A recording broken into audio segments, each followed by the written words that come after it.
Bismillahirrahmanirrahim. Assalamualaikum warahmatullahi wabarakatuh.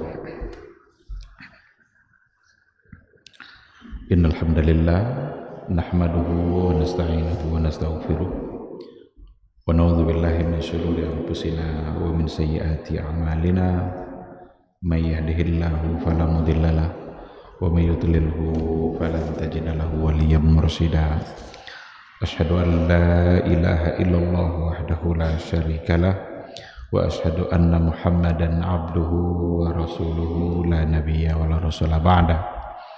Ikhwati fillah, ma'asyaral hadirin wal hadirat, bapak-bapak, ibu-ibu yang dimuliakan Allah, mari kita kembali bersyukur kepada Allah Subhanahu wa taala pada maghrib yang penuh berkah ini. Alhamdulillah kita kembali dimudahkan oleh Allah Subhanahu wa taala untuk beribadah.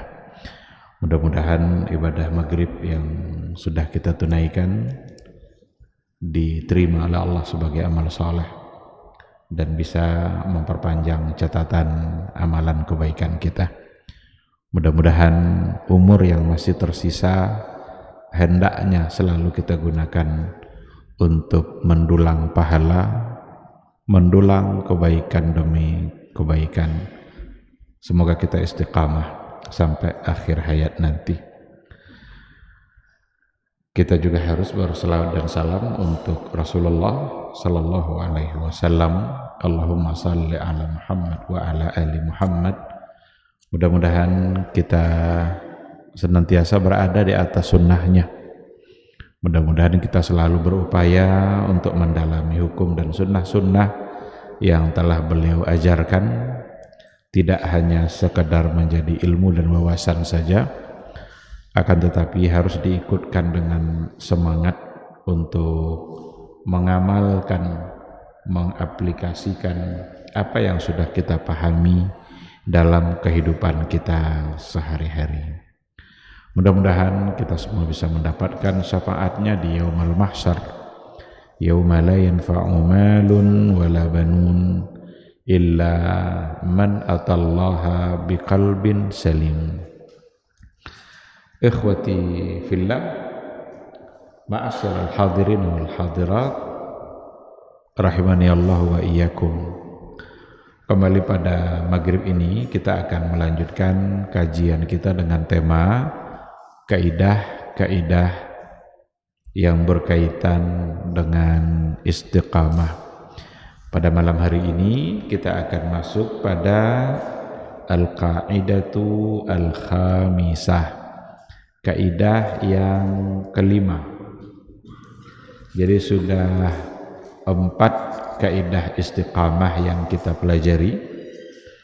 Yang terakhir adalah yang kita bahas, al-istiqamatul matlubatu minal abdi huwas sadad fa illam yaqdir fal muqarabah. Istiqamah yang dituntut dari seorang hamba itu adalah as-sadad, melakukan sesuatu yang benar-benar sesuai dengan yang diinginkan, benar-benar sesuai dengan sunnah yang diajarkan oleh Nabi. Fa illam yaqdir, tapi kalau seandainya dia tidak mampu untuk benar-benar persis sama, fal muqarabah, maka hendaklah mendekati. Jadi kalau bisa persis, persis. Tapi kalau tidak, setidaknya adalah mendekati dengan apa yang diajarkan oleh Rasulullah sallallahu alaihi wasallam.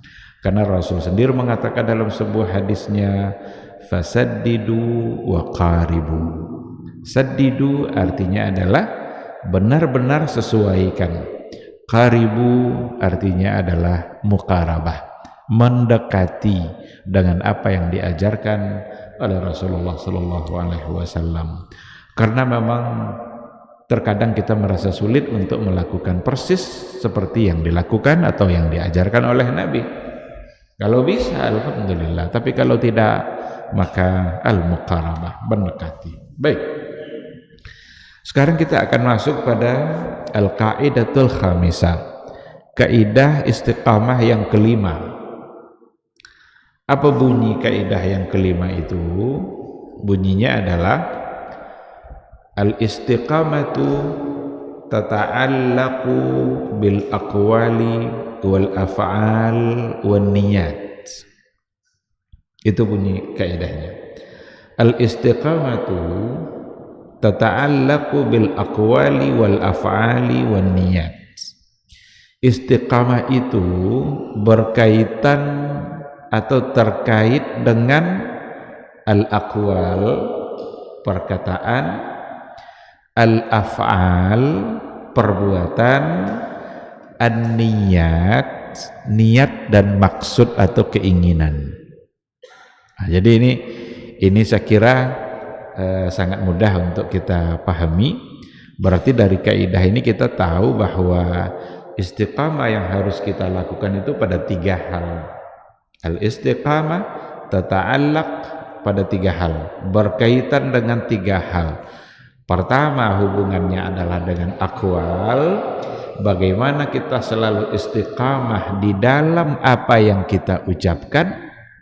Berarti aqwal, ungkapan-ungkapan yang keluar dari mulut kita harus senantiasa istiqamah. Dan yang kedua adalah bagaimana kita senantiasa mengistiqamahkan al-af'al, perbuatan, sikap dan tindakan kita dalam keseharian harus istiqamah. Sedangkan yang ketiga, bagaimana kita harus istiqamah atau konsisten dalam an-niyat, dalam niat yang harus selalu baik, niat yang harus selalu benar, niat yang tidak boleh menyimpang dari apa yang diinginkan oleh Allah Subhanahu wa ta'ala. Inilah 3 bentuk istiqamah: perkataan, perbuatan, niat. Kenapa 3 ini harus diistiqamahkan? Kenapa kita harus selalu menjaga yang 3 ini? Karena dosa-dosa keseharian kita itu muncul dari salah satu yang 3 ini. Jadi dosa-dosa kita akan bisa bermunculan dari salah satu yang 3 ini. Kesalahan kita itu bisa datang dari apa yang kita ucapkan. Ketika kita tidak istiqamah dengan ucapan kita, maka bisa-bisa kita mengucapkan sesuatu yang membuat Allah menjadi murka.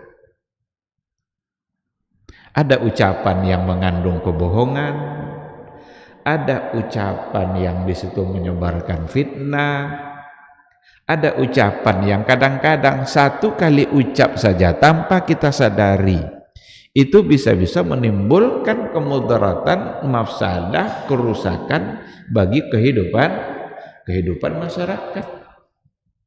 Ada ungkapan-ungkapan yang terkadang membuat hati orang menjadi sakit. Jadi aqwal ini, perkataan ini akan, kalau seandainya kita tidak jaga baik-baik, maka akan bisa mendatangkan dosa. Kemudian juga kesalahan dalam kehidupan kita itu bisa datang dari af'al, dalam bentuk perbuatan, tindakan yang muncul dari kita ketika anggota tubuh kita melakukan aktivitasnya, itu namanya af'al, dalam bentuk perbuatan yang kalau seandainya kita tidak jaga, kita tidak pelihara, maka anggota tubuh kita akan melakukan sesuatu yang di situ akan mendatangkan dosa bagi kita, dan itu akan menyulitkan kehidupan akhirat kita.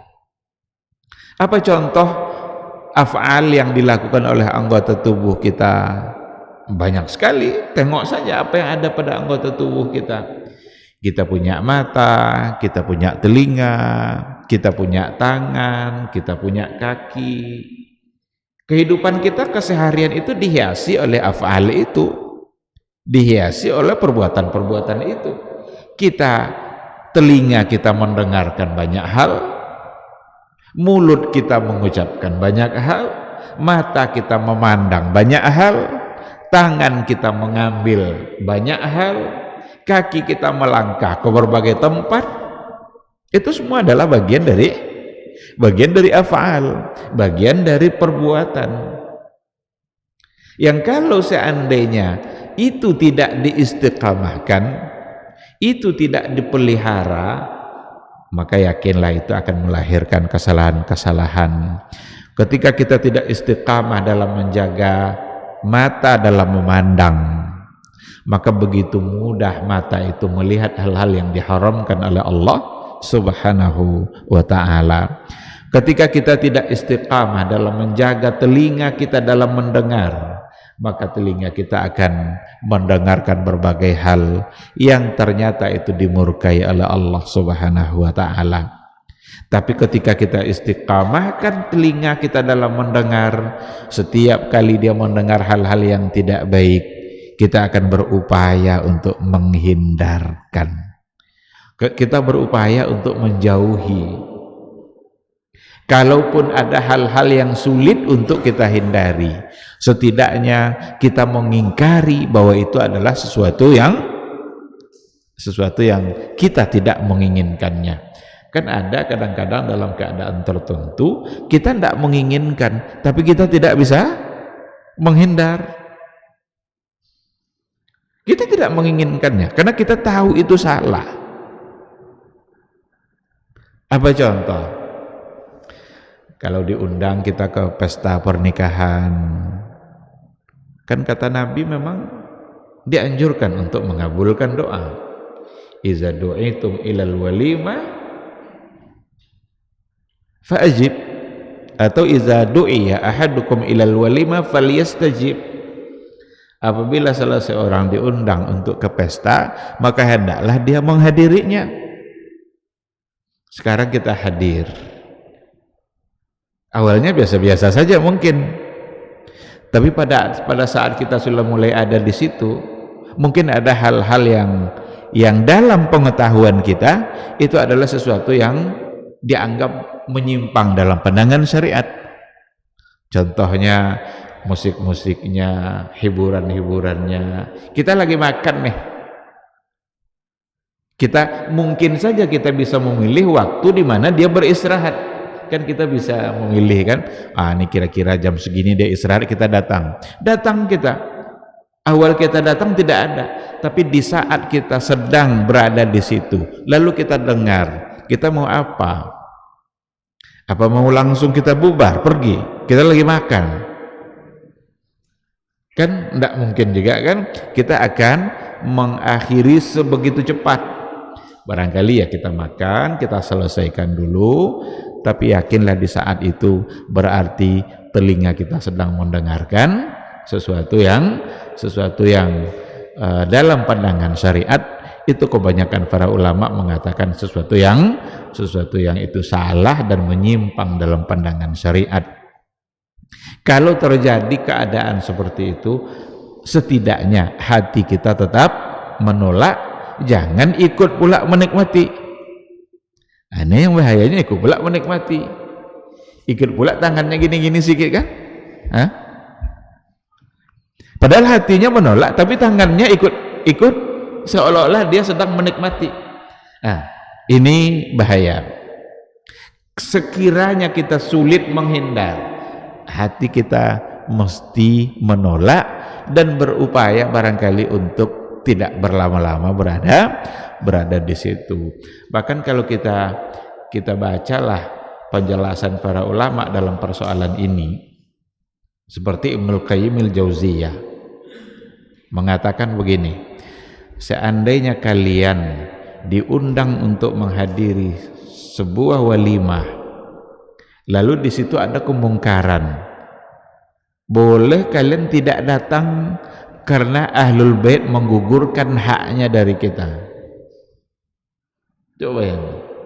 Tapi kalau kalian menghadiri melayat ada orang meninggal, lalu kita datang, di situ ada kemungkaran, jangan tinggalkan, karena kalian sedang memberikan hak bagi si mayit, dan mayit tidak punya andil dalam kemungkaran itu. Ini penjelasan dari Ibnul Qayyim al-Jauziyah. Saya ulangi lagi, kalau seandainya kalian menghadiri sebuah pesta lalu ada kemungkaran, lalu kalian tidak datang dengan alasan itu, tidak apa-apa, karena ahlul baitnya masih hidup dan dia yang menggugurkan haknya itu dari kita.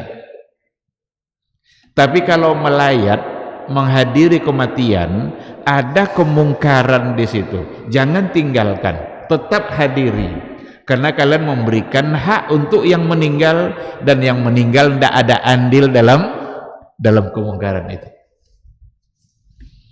Ini kalau kita bicara tentang istiqamah fil af'al, ya kita harus pegang bimbingan-bimbingan para ulama seperti itu, karena kita ingin mencoba untuk istiqamah di dalam berbagai perbuatan kita.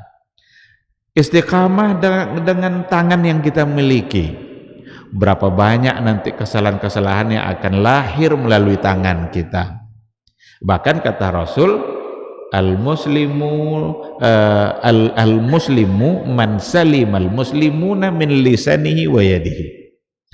Orang muslim yang baik itu, orang muslim yang sebenarnya itu adalah man salimal muslimuna min lisanihi wa yadihi. Orang-orang yang menjaga lisan dan tangannya, orang-orang muslim lain selamat dari ulah lisan dan ulah tangannya. Hadis ini menggambarkan bahwa tangan berarti bisa menyakiti, tangan bisa menyakiti orang lain, sebagaimana lidah bisa menyakiti orang lain. Dan muslim yang baik adalah muslim yang orang muslim lain selamat dari lidah dan tangannya. Maka hadis itu artinya orang muslim yang baik adalah orang yang menjaga lisan dan tangan. Apa kesalahan tangan? Macam-macam. Mungkin kesalahan dalam bentuk memukul, menganiaya. Betapa banyak orang-orang besar mudah menganiaya orang-orang kecil. Betapa banyak tuan rumah yang begitu leluasa menyakiti pembantu-pembantunya. Bukankah itu ulah tangan semua? Padahal dia sesama muslim yang baik, yang menjaga tangannya. Dan kerja tangan itu bukan hanya sekedar kesalahannya bukan dalam bentuk memukul saja. Satu kali tanda tangan saja oleh seorang pejabat, kalau seandainya tanda tangan itu membuat aturan-aturan yang salah merusak masyarakat, dia menanggung akibatnya. Dibuatnya satu aturan bahwa kita harus begini di tanda tangannya, dan ternyata aturan itu adalah memberikan kerusakan bagi kehidupan, berarti dia tangannya telah merusak tatanan masyarakat. Nah, jadi yang kedua ini adalah al-af'al, bagaimana kita istiqamah dalam perbuatan-perbuatan yang kita lakukan. Bukankah dalam keseharian kita punya aktivitas? Kita diberikan peluang oleh Allah untuk beraktivitas dengan aktivitas yang berbeda, karena memang kita punya keahlian yang berbeda juga. Ada yang guru, ada yang dosen, ada yang sebagai pedagang, ada yang berkebun. Itu semua adalah af'al. Yang kalau seandainya af'al ini tidak istiqamah, kalau seandainya kita tidak jaga konsistensi kita dalam af'al agar sesuai syariat, ini pasti akan mendatangkan musibah bagi kehidupan kita di akhirat kelak. Walaupun kadang-kadang dia mendapatkan keuntungan dunianya.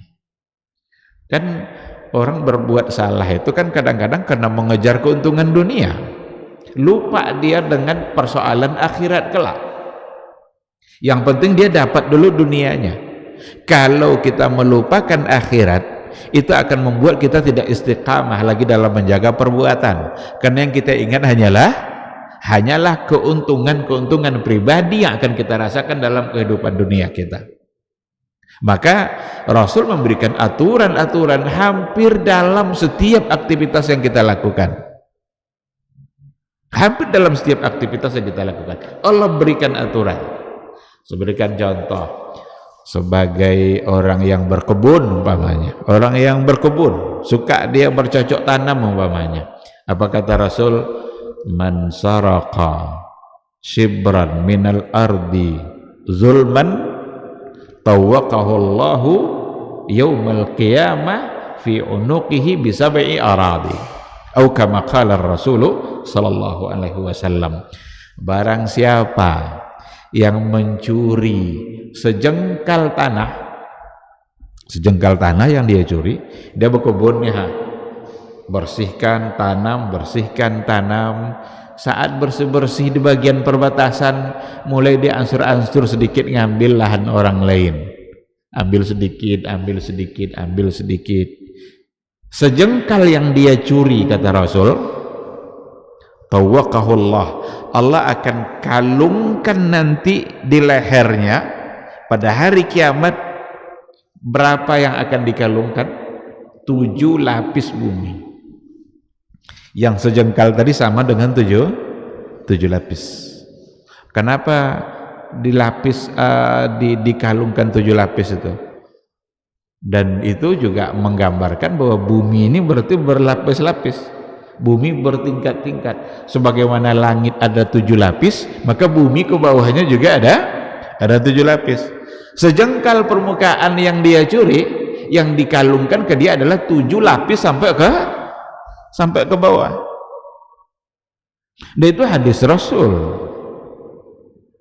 Nah, apalagi kalau ngambil lahan sampai 1 hektar, ngambil tanah kapling sampai berapa kapling, bukan tanah dia, dibuatkan surat menjadi milik dia. Banyak tidak terjadi? Banyak sekali. Bahkan malah kita menjadi curiga dan khawatir kalau membeli tanah pada hari ini nih. Karena keluar satu surat, ternyata di belakangnya ada surat-surat yang lain. Dapat kita surat tanah milik kita, ternyata dalam tanah kita sudah ada anak-anak sawit, sudah ditanam oleh orang lain. Sejengkal saja bisa menjadi 7 lapis bumi yang dikalungkan ke dia, yang sejengkal tadi masuk yang 7 lapisnya. Apalagi kalau dia mencuri berkapling-kapling atau berhektar-hektar. Tapi kalau dia tidak istiqamah dalam af'alnya, tidak istiqamah dalam perbuatannya, niscaya dia akan melupakan akhirat. Dia hanya mengejar kesenangan dunianya saja, padahal itu akan mempersulit kehidupan dia di akhirat kelak. Itu satu contoh. Apa profesi yang paling banyak dulu pada masa Nabi? Berdagang itu profesi dulu yang tersohor pada masa Rasulullah Sallallahu Alaihi Wasallam. Rasul memberikan bagaimana istiqamah dalam berdagang. Karena kalau tidak istiqamah akan menyimpang. Kalau yang diingatnya hanya dunianya saja, hanya kebaikan yang akan dia dapat di dunia saja, menyimpang. Satu ketika Rasul masuk pasar, ketemu dia dengan penjual tepung, ada pedagang tepung, ada sesuatu yang kayaknya mungkin Nabi sudah mulai mencurigainya.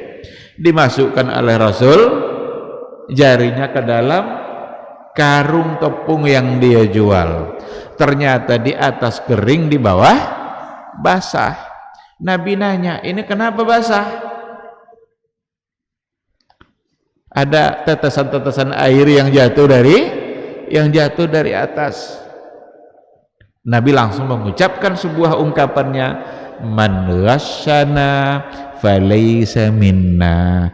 Barang siapa yang menipu, laisa minna, dia tidak masuk ke dalam golongan kami.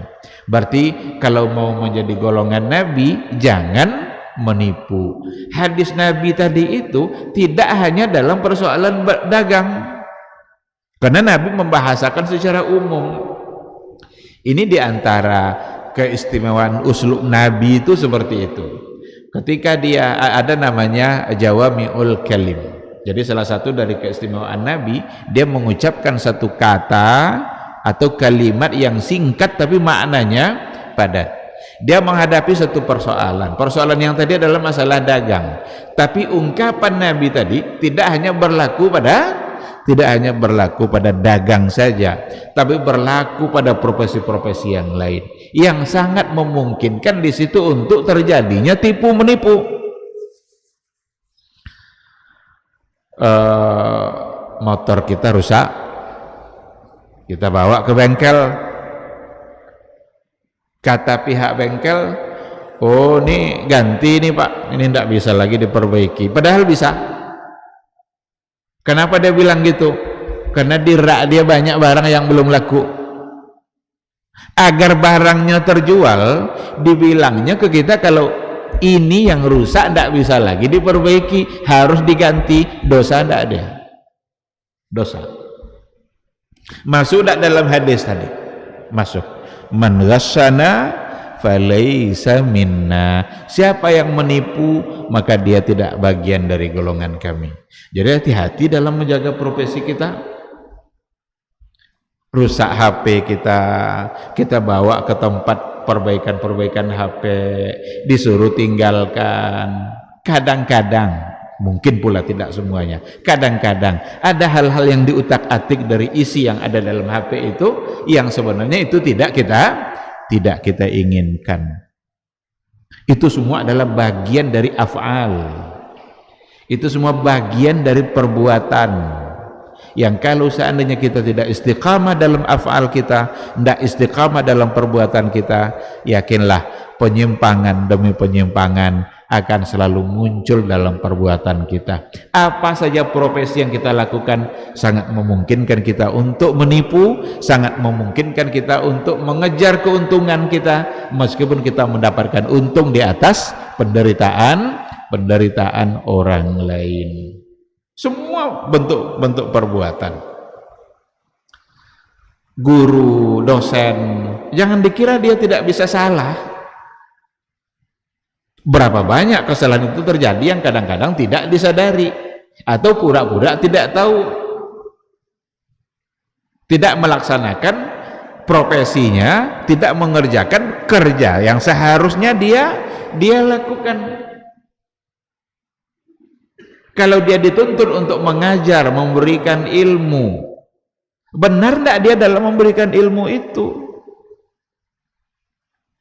Kadang-kadang tidak pernah hadir, atau jarang hadir, atau tidak sesuai hadirnya dengan yang diharapkan. Ini semua sesungguhnya, kalaulah benar-benar kita jaga iman kita, benar-benar kita beriman kepada Allah, ini semua akan bisa kita menjaga diri kita dalam semua melakukan profesi-profesi yang ada pada kita. Nah, jadi yang bagian yang kedua ini adalah al-istiqamatu fil af'al. Istiqamah di dalam perbuatan-perbuatan yang kita lakukan dalam keseharian kita.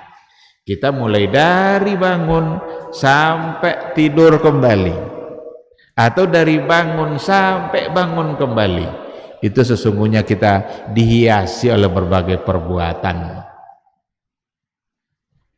berbagai aktivitas. Maka Rasul memberikan bimbingan.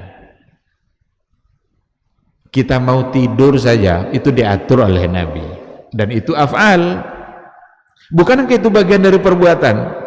Kita tidur, kita bangun, itu kan bagian dari perbuatan. Sekarang pertama kita bangun, apa yang kita lakukan? Harus kita jaga keistiqomahan kita ini.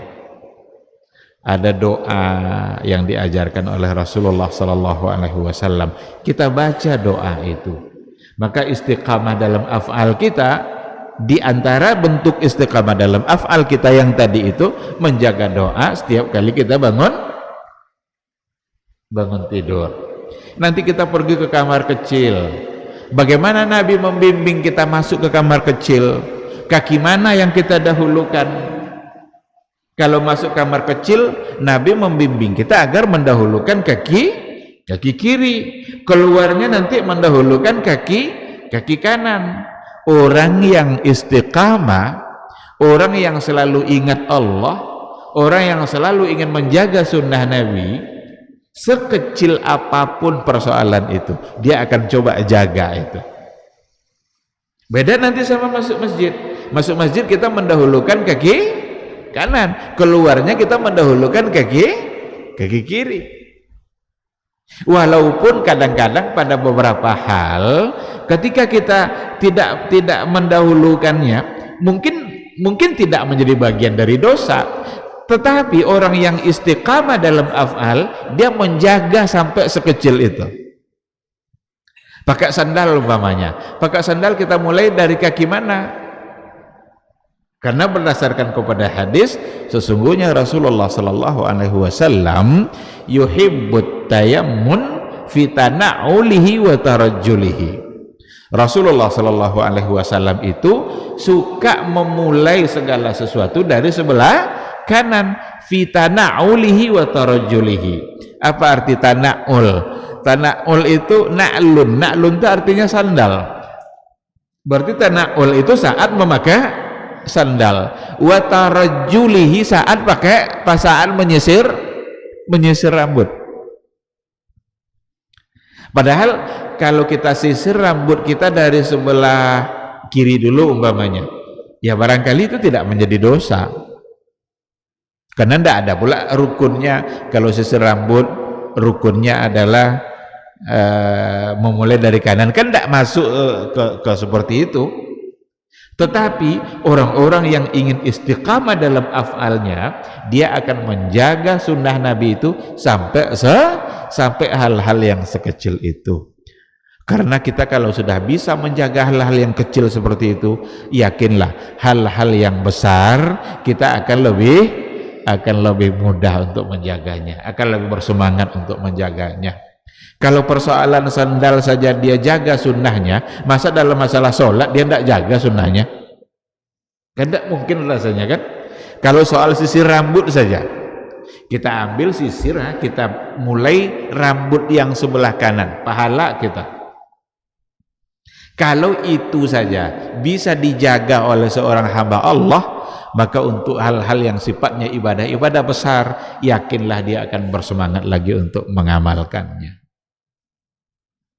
Makanya mungkin itu juga adalah rahasianya kita memulai sesuatu dari yang kecil-kecil.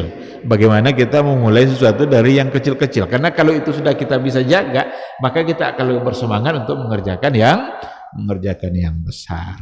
Nah, ikhwati fillah, ma'asyiral hadirin wal hadirat rahimani Allah wa iyyakum. Itu poin yang kedua. Sedangkan yang ketiga, al-istiqamah bin niyat, istiqamah dengan niat kita. Niat itu adalah kerja hati. Bagaimana kita mengistiqamahkan hati kita, dan sesungguhnya ini adalah kata kunci dalam istiqamah kehidupan kita secara keseluruhan. Itu berawal nanti dari istiqamahnya hati. Niat, keinginan untuk melakukan sesuatu itu bisa berubah-ubah. Apalagi itu kerja hati. Hati itu disebut dengan kalbun. Kalbun itu kan artinya bolak-balik.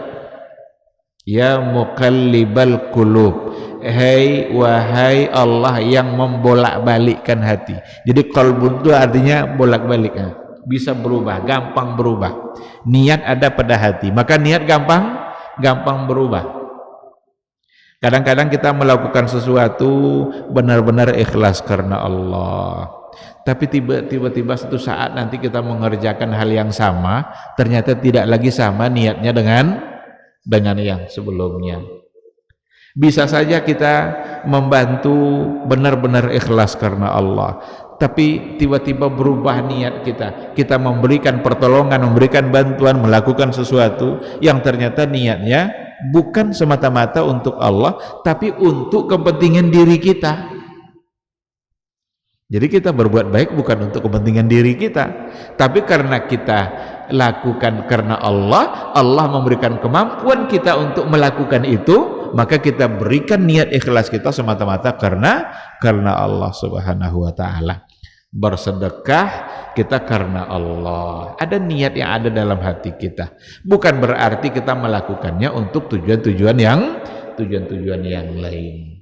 Niat yang muncul dari hati kita inilah yang harus selalu kita jaga, kita istiqamahkan agar lurus. Kalau tidak nanti niscaya niat kita, tujuan kita sudah menyimpang, tidak lagi melakukan sesuatu sesuai dengan apa yang diridhai dan diinginkan oleh Allah Subhanahu wa taala. Sekarang pikiran-pikiran terlintas di hati kita untuk melakukan sesuatu yang tidak baik.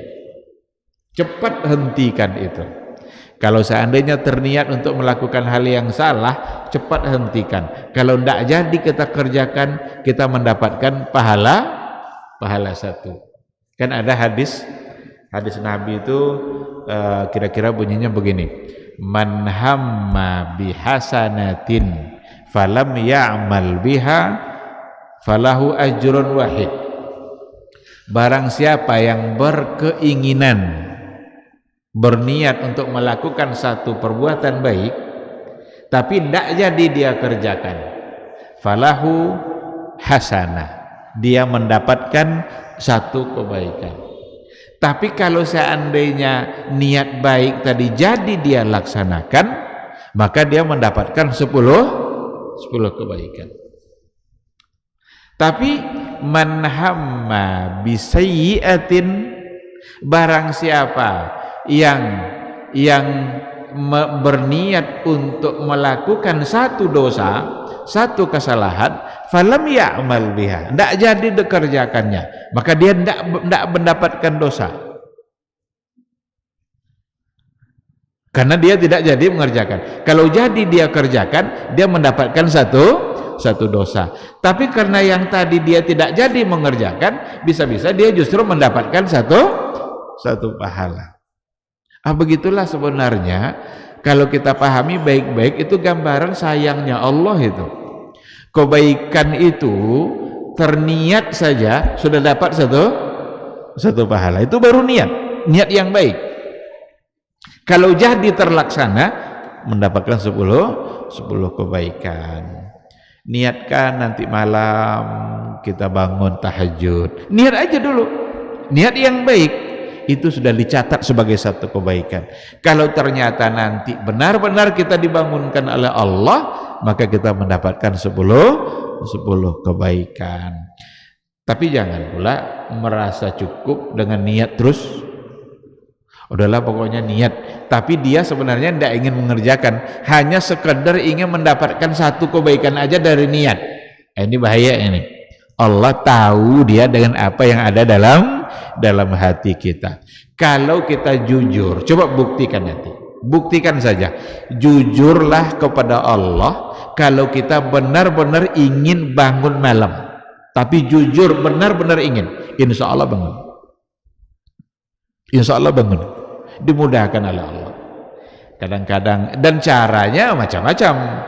Kadang-kadang tiba-tiba ada orang pulang malam-malam jam 3, jam 4, kendaraannya kencang dan bunyinya kuat, lalu kita terbangun. Atau mungkin tiba-tiba atap rumah kita ditimpa oleh sesuatu, entah biji-bijian apa mungkin yang dibawa oleh kelelawar, ditimpanya atap rumah kita, terbangun kita. Itu sesungguhnya adalah cara Allah dalam membangunkan kita. Jadi kalau jujur kita, coba buktikan nanti, sama-sama kita buktikan. Berdoalah kepada Allah, ya Allah, mudahkan saya bangun malam ini untuk bertahajud. Jujur dalam doa, insya Allah mudah-mudahan kita terbangun. Dan kita buktikan kejujuran kita itu nanti, kalau benar-benar terbangun, kita bangkit atau tidak. Ternyata ada suara mobil yang begitu kencang, kadang klakson pula ada, entah siapa yang dikelaksonnya jam-jam segitu. Yang jelas kita terbangun karena mendengarkan itu. Kalau jujur kita, maka kita akan bangkit, kita akan tegak, kita akan pergi untuk ambil wudu. Tapi kalau kita tidak jujur dalam hati kita, ya kadang-kadang dibangunkan pun, terbangun pun kita tidak bersemangat untuk mengerjakannya, karena dikalahkan oleh godaan-godaan yang lain. Nah, oleh karena itu pada poin yang ketiga ini, al-istiqamatu bin niyat, istiqamahlah dalam niat kita. Bagaimana kita selalu punya niat yang baik, punya keinginan-keinginan yang baik, punya maksud-maksud dan tujuan yang tidak menyimpang, yang sesuai dengan yang diinginkan oleh Allah Subhanahu wa ta'ala. Ikhwati fillah, qala Ibnul Qayyim rahimahullah fi kitabih Madarijus Salikin. Jadi berkata Imam Ibnul Qayyim dalam kitab Madarijus Salikin, apa kata beliau? Wal istiqamatu tata'allaqu bil aqwali wal af'ali wal ahwali wan niyat. Di sini ditambah oleh Ibnul Qayyim dengan ahwal. Apakah berbeda nanti maksudnya atau bagaimana? Kalau tadi kan 3 tuh, aqwal, af'al, niyat. Tapi Ibnul Qayyim dalam kitab Madarijus Salikin dia mengatakan istiqamah tata'allaqu. Istiqamah itu berkaitan dengan, pertama, al-aqwal, perkataan, al-af'al, perbuatan, al-ahwal. Ahwal itu jamak dari hal. Hal itu keadaan-keadaan. Istiqamahlah dalam berbagai keadaan yang kalian alami. Wan niyat, dan niat. 4 disebutkannya. 3 hal sama, aqwal, af'al, niat. Tinggal 1, ahwal. Ahwal ini nanti tidak akan bertentangan dengan atau bukan berarti ada makna lain. Cuma ahwal itu adalah di setiap keadaan-keadaan yang kita berada di situ. Setiap keadaan, dalam keadaan senang, dalam keadaan sulit, dalam keadaan mendapatkan nikmat, dalam keadaan mendapatkan musibah, itu ahwal namanya itu. Tetapi nanti ahwal itu pun akan kembali imma aqwal, imma af'al, imma niat. Karena perkataan, perbuatan, niat itu kita ada pada berbagai keadaan. Apa contohnya? Kita mungkin bisa sabar dalam menghadapi berbagai cobaan. Tapi kadang-kadang kita tidak sabar ketika dunia dibukakan Allah di hadapan kita. Ya kan? Ketika dibukakan dunia di hadapan kita, mungkin kita tidak selamat. Tapi ketika kita tidak dibukakan dunia di hadapan kita oleh Allah, mungkin kita akan bisa menjaga istiqamah lisan kita, istiqamah dalam ibadah kita. Mungkin aja kita begitu taat dalam sholat kita, berjamaah kita aktif. Saat kehidupan kita biasa-biasa saja, saat perusahaannya sudah maju, atau sudah, kalau dulu 1 perusahaannya, sekarang 3, mungkin untuk sholat saja sudah tidak bisa terjaga lagi. Jangankan berjamaahnya, di awal waktu saja sudah sulit. Maka ahwal itu keadaan-keadaan apapun di mana kita berada, dalam keadaan apapun kita diminta untuk istiqamah. Mungkin ada orang teriak-teriak jangan korupsi, jangan korupsi. Ternyata itu setelah dia yang menjabat, korupsinya lebih kencang dari orang yang dulu di demonya. Kan banyak itu teriak-teriak jangan korupsi, jangan korupsi, karena dia belum menjabat aja rupanya.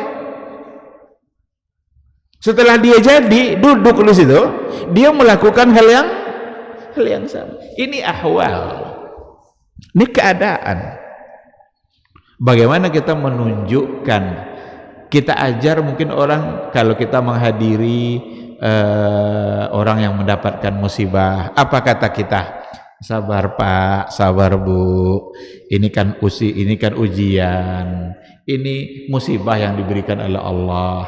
Pas nanti kita yang mendapatkan musibah, pas kita yang diuji oleh Allah, sabar enggak kita?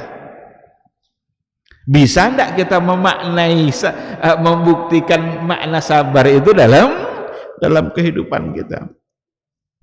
Maka ahwal, di berbagai keadaan kita harus istiqamah. Kadang kita bisa istiqamah di saat kita rame-rame, di saat kita bersama kawan-kawan kita mudah sekali istiqamah, karena ada juga yang mengingatkan. Tapi di saat kita sendiri, di saat kita berada dalam kesendirian kita, apakah istiqamah masih tetap terpelihara? Atau ternyata kita kalau sudah sendiri merasa bebas untuk melakukan berbagai kesalahan? Ada sebuah hadis dikatakan oleh Rasulullah Sallallahu Alaihi Wasallam, belum azan kan, belum masuk waktu kan, ada di antara orang yang kata Rasul memiliki pahala sebesar Jabal Tuhamah. Ada namanya Bukit Tuhamah di Yaman, besar bukit itu. Kata Rasul, dia punya pahala sebesar itu, tapi pahalanya habis, lebur, hancur begitu saja, hilang. Kenapa?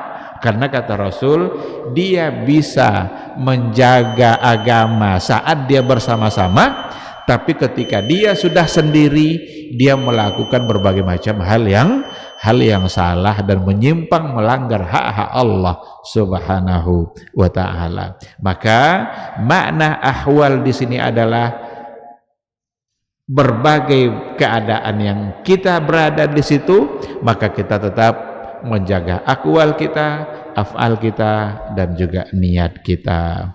Baik, karena waktu Isya sudah masuk, kita jawab dulu suara azan dan nanti kita lanjutkan materi kita sedikit. Silakan.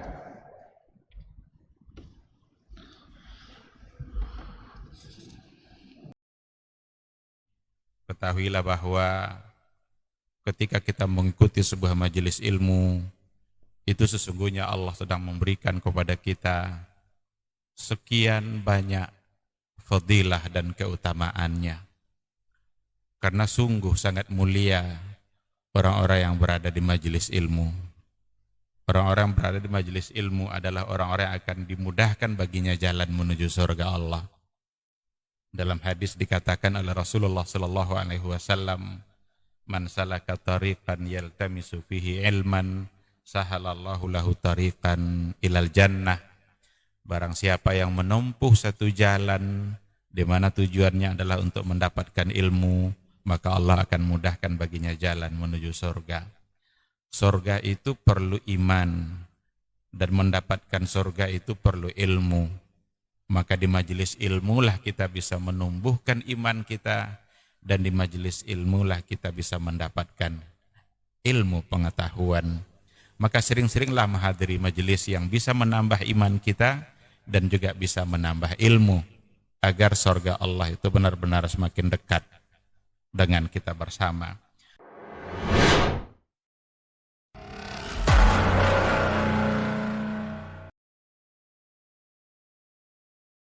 Majtama'a qaumun fi baitin min buyutillah yatluna kitab Allah wa yatadarasunahu fima bainahum illa nazalat alaihimus sakinah wa ghasyiyatuhumur rahmah wa haffat bihimul malaikah wa dzakarahumullahu fiman indah.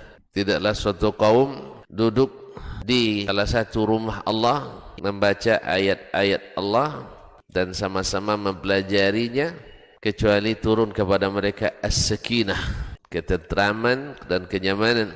Wa ghasyiyatuhumur rahmah, dan mereka diliputi pula oleh rahmat, kasih sayang dari Allah Subhanahu wa taala. Wa haffat bihimul malaikah, dan mereka pun dikelilingi oleh para malaikat. Karena malaikat suka majlis-majlis zikir dan ilmu. Wa dzakarahumullahu fi man indah, dan Allah akan banggakan sebut-sebut mereka di kalangan malaikat-malaikat yang ada di sisinya, di masyarakat atas. Mudah-mudahan kita termasuk yang sering disebut-sebut di sisi Allah di kalangan para malaikat, dan di akhir majlis ini mudah-mudahan kita pula mendapatkan seperti yang tersebut dalam hadis qudsi, qumu maghfuran lakum, silahkan berangkat meninggalkan majlis ini dalam keadaan diampuni dosa-dosa kalian.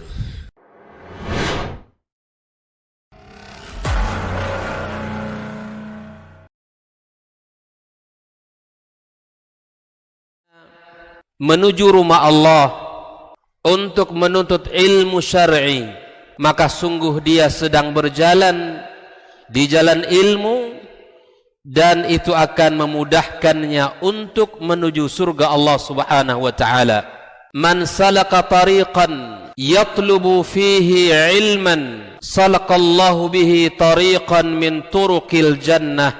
Barang siapa yang menempuh sebuah jalan yang ditempuhnya adalah jalan menuntut ilmu, maka Allah akan mudahkan jalannya untuk menuju surga Allah Subhanahu wa taala. Orang yang berangkat ke masjid untuk menuntut ilmu syar'i dianggap sebagai jihad fi sabilillah. Nabi alaihi salatu wassalam bersabda, "Man dakhala masjidana hadza," barang siapa yang memasuki masjid kami ini, yakni masjid. Bismillahirrahmanirrahim. Alhamdulillah wassalatu wassalamu ala Rasulillah wa ala alihi wa sahbihi wa mawala. Ikhwati fillah, kita lanjutkan sedikit materi kita sebelum bertanya jawab kalau seandainya nanti ada. Wa fil musnadi lil imami Ahmad, di dalam musnad Imam Ahmad itu ada sebuah hadis yang datang dari Anas ibn Malik. Anna Nabiya sallallahu alaihi wasallam qala, sesungguhnya Nabi sallallahu alaihi wasallam berkata. Apa kata Rasul? La yastaqimu imanu abdin hatta yastaqima qalbuh. Tidak akan bisa istiqamah imannya seorang hamba sampai istiqamah hatinya. Wa la yastaqimu qalbuhu hatta yastaqima lisanuh. Dan tidak pula akan istiqamah hati seorang hamba itu hatta yastaqima lisanu, sampai istiqamah pula lisannya. Dan ini menggambarkan bagaimana kita bisa selalu menjaga hati dan lisan. Hati dan lisan inilah yang benar-benar menentukan dalam kehidupan kita. Qala ba'du ahli ilmi, ada sebahagian ahli ilmu yang berkata, apa katanya? Al-mar'u bi asgharihi. Seseorang itu ditentukan oleh dua hal yang ada pada dia. Asghar itu kecil, saghir. Dua hal, dua benda, dua anggota yang kecil yang ada pada dirinya. Dan dia ditentukan oleh dua itu. Apa itu? Qalbihi wa lisani. Hatinya dan lisannya. Seandainya seorang hamba memiliki qalban dzakiran, hati yang selalu berzikir, wa lisanan, qalban syakiran wa lisanan dzakiran. Apabila hamba itu memiliki hati yang selalu bersyukur dan lisan yang selalu berzikir, maka dia berarti adalah hamba Allah yang benar-benar akan terpelihara insya Allah dan akan tetap istiqamah di dalam menjalani kehidupannya. Maka berdasarkan kepada hadis tadi, hati dan lisan ini dua hal yang sangat menentukan dalam kehidupan kita, yang kalau dua-duanya itu istiqamah, maka yakinlah anggota tubuhnya akan ikut dalam istiqamah di kehidupan dia. Jadi kalau hatinya sudah terjaga, lisannya sudah terpelihara, maka anggota tubuh yang lain insya Allah akan ikut terpelihara, akan terjaga tetap dalam istiqamah. Qala Ibnu Rajab, berkata Ibnu Rajab, wa a'zamu ma yura'a istiqamatuhu ba'dal qalbi minal jawarih al-lisan. Sesuatu yang paling penting untuk dijaga istiqamahnya setelah hati, berarti hati dulu kan, setelah hati apalagi harus dijaga? Al-lisan, adalah lisannya. Kenapa lisan? Fa innahu turjumanul qalbi, karena lisan itu adalah dia yang akan menerjemahkan apa yang ada pada hati kita. Kita bisa menilai hati seseorang melalui lisan. Kalau orang selalu saja kata-katanya kasar, selalu saja kata-kata yang keluar oleh lisannya kotor, itu hatinya kotor. Tapi kalau seandainya orang yang lisannya selalu terpelihara dari hal-hal yang tidak baik, selalu dia jaga lisannya untuk mengucapkan agar tidak mengucapkan hal-hal yang salah, menyimpang, yang mengandung dosa, itu gambaran bahwa hatinya adalah baik. Karena lisan itu turjumanul qalbi wal mu'abbiru anhu, representasi kata orang. Jadi lisan itu representasinya hati. Apa yang terucap oleh dia, itulah sebenarnya gambaran hatinya. Kita tengok saja, ada orang yang begitu cepat kali bertindak marah, salah sedikit saja langsung ngamuk-ngamuk. Itu gambaran hatinya. Kita pakai kendaraan, kadang-kadang tergeser sedikit aja, spionnya pula yang tergeser tuh, enggak pula ada yang tergores, keluar dia ngamuk-ngamuk, kayak sudah ditabrak gimana gitu motornya. Gambaran hatinya tidak baik. Tapi kalau lebih parah dari itu oleh kita, dan itu tidak sengaja, keluar dia dengan muka yang manis, dengan bahasa yang lembut, tidak marah-marah, oh nanti hati-hati apa, nanti begini-begini, itu gambaran dari hatinya baik. Oleh karena itu, al-qalbu wal lisan, ini dua hal sangat menentukan dalam kehidupan kita. Maka istiqamahkanlah hati kita, istiqamahkanlah lisan kita, maka insya Allah dikatakan jawarihul abdi kulluha taba'un lahuma. Jadi al-qalbu wal lisan kilahuma mudghatun saghiratun jiddan. Lisan, hati dan lisan itu keduanya adalah segumpal, sebentuk anggota tubuh kita yang kecil. Illa anna jawarihal abdi kullaha taba'un lahuma. Hanya saja anggota tubuh seorang hamba, semua anggota tubuhnya itu taba'un lahuma, akan mengikut kepada kedua yang kecil-kecil tadi itu, mengikut kepada hati dan lisan. Iza istaqamal qalbu wastaqamal lisanu istaqamatil jawarih. Apabila hati sudah istiqamah, apabila lisan sudah terpelihara, istiqamat al-jawarih, maka akan istiqamah pula anggota-anggota tubuh yang lain. Kesimpulan itu diambil dari hadis Rasulullah sallallahu alaihi wasallam. Untuk hati itu diambil dari hadis Nu'man ibn Bashir, di mana dikatakan ala wa inna fil jasadi mudghah. Ketahuilah di dalam tubuh manusia ada segumpal daging. Iza salahat salahal jasadu kulluh. Kalau itu baik, maka baik pula yang lain. Wa iza fasadat fasadal jasadu kulluh. Kalau hatinya baik, maka baik pula fisik yang lain. Ala wahiyal qalbu. Ketahuilah itulah yang disebut dengan hati. Untuk lisan itu ada sebuah hadis yang datang dari Abu Sa'id Al-Khudri, anna Nabiyya sallallahu alaihi wasallam Rasul sallallahu alaihi wasallam berkata, "Idza asbaha ibnu Adam," apabila anak Adam itu asbaha, berada di waktu pagi, fa innal a'dha'a kullaha tukaffirul lisan. Sesungguhnya anggota-anggota tubuh yang ada pada seorang hamba itu tukaffirul lisan, menuntut lisannya, menebus lisannya. Fataqulu, lalu ia berkata, apa kata anggota tubuh itu? Ittaqillaha fina. Wahai lisan, bertakwalah kepada Allah pada kami. Fa innama nahnu bika, karena sesungguhnya kami ini tergantung kamu. Ini bahasa anggota tubuh kepada lisan.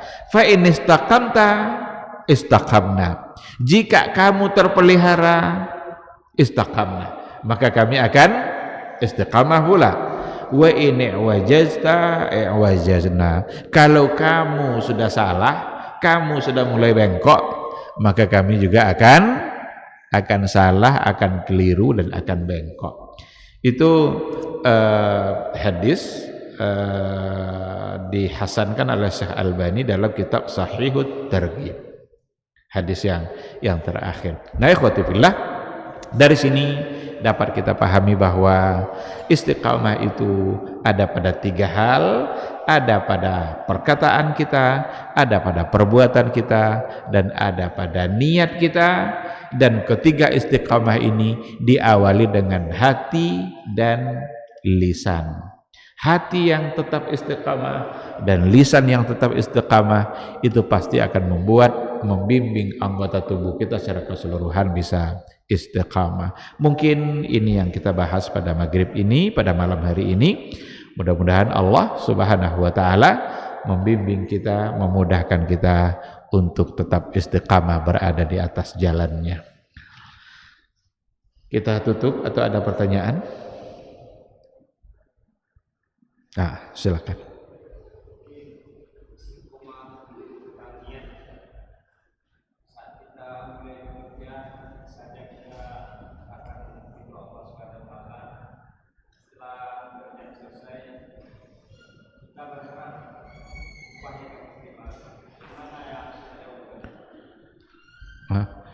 Mengharapkan upah dari pekerjaan itu tidak merusak niat.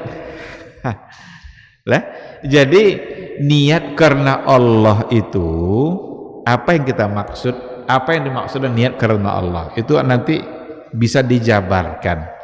Kita sholat harus benar-benar karena Allah, bukan karena riya. Itu ikhlas dalam artian dalam ibadah-ibadah seperti itu. Tapi kan kita juga dianjurkan bekerjalah dengan ikhlas. Apakah bekerja dengan ikhlas itu kita tak perlu gaji? Sekarang keahlian kita bengkel, rusak motor orang kita perbaiki. Bagaimana makna ikhlas dalam bekerja? Sekarang mampir orang rusak, bocor bannya, selesai kita tambal, berapa bang? Ah udahlah, bawa aja lah, saya ikhlas. Mungkin itu ikhlas, tapi ketika kita ambil upah dari kerja, apakah bertentangan dan ikhlas? Nah, jadi ikhlas itu adalah melakukan satu perbuatan dengan niat karena Allah, dalam artian dengan niat melakukan sesuatu untuk hal-hal yang diridhai oleh Allah. Seorang pekerja, jika dia seorang ayah, dia punya anak dan punya istri. Kewajiban dia pada anak dan istrinya adalah memberikan nafkah. Maka ikhlas karena Allah dalam kerjanya adalah ikhlas karena Allah dalam mencari nafkah yang halal untuk anak dan istrinya. Jadi selesai dia bekerja, dapat dia upah. Kalau ikhlas dia karena Allah, kalau seandainya upah yang layak untuk kerja itu hanya 100.000, jangan bilang 300.000. Itu tanda kita ikhlas. Jadi bukan berarti karena ikhlas lalu tidak boleh ngambil upah. Guru ikhlas gimana? Apa guru ikhlas lalu awal bulan dia tidak nunggu-nunggu gaji? Bahkan terlambat gaji aja bisa demo. Terlambat gaji bisa demo kan? Kenapa nih gaji kok nggak keluar-keluar? Apakah mereka tidak ikhlas?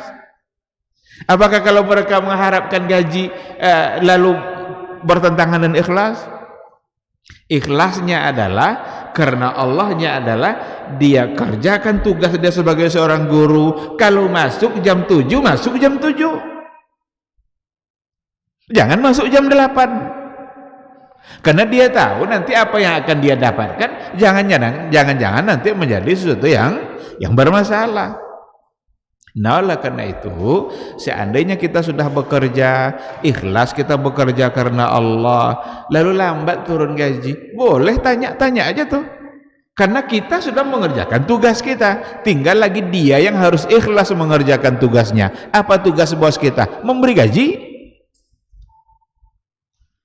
Ya, jadi mengharapkan gaji dalam pekerjaan kita sesungguhnya tidaklah bertentangan dengan ikhlas. Ikhlas itu hubungannya nanti bagaimana kita profesional dalam mengerjakan tugas-tugas kita. Innallaha yuhibbu idza amila ahadukum ayyutqinah. Allah itu suka kalau seseorang itu mulai bekerja maka dia profesional dalam pekerjaannya.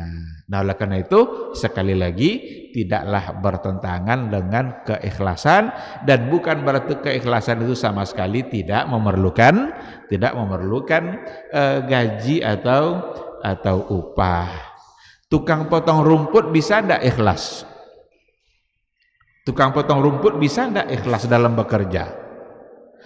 Lalu apakah ikhlasnya itu selesai dia potong rumput? Berapa bang upahnya? Udahlah saya ikhlas saja.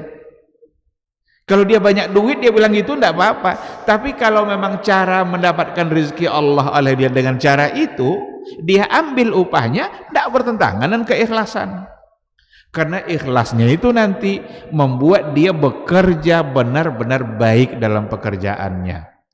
Dia potong rumput itu benar-benar dengan cara yang baik, sehingga dia menyenangkan orang yang menerima jasanya itu.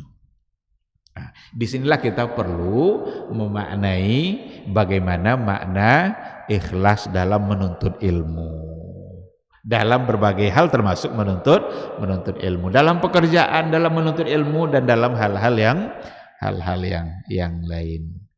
Nah, ikhwati fillah, gimana mahasiswa ikhlas? Bukankah dia menunggu-nunggu ijazah? Bertentangankah dengan ikhlas ketika mahasiswa menginginkan ijazah setelah selesai kuliah? Nah, jadi ikhlas itu dengan tujuan yang diridai oleh Allah. Itu masuk dalam kategori ikhlas. Sekira seperti itu. Wallahu subhanahu wa ta'ala a'lam. Baik, mungkin kalau tidak ada lagi kita cukupkan sampai di sini. Semoga apa yang kita bicarakan menjadi ilmu bagi kita. Yang benar itu semata-mata adalah bimbingan dari Allah. Tapi kalau seandainya ada yang salah, itu hanya karena kelemahan dan kekurangan ilmu yang saya miliki, dan mohon untuk dimaafkan. Subhanakallahumma bihamdika asyhadu an la ilaha illa anta astaghfiruka wa atubu ilaik. Wassalamualaikum warahmatullahi wabarakatuh.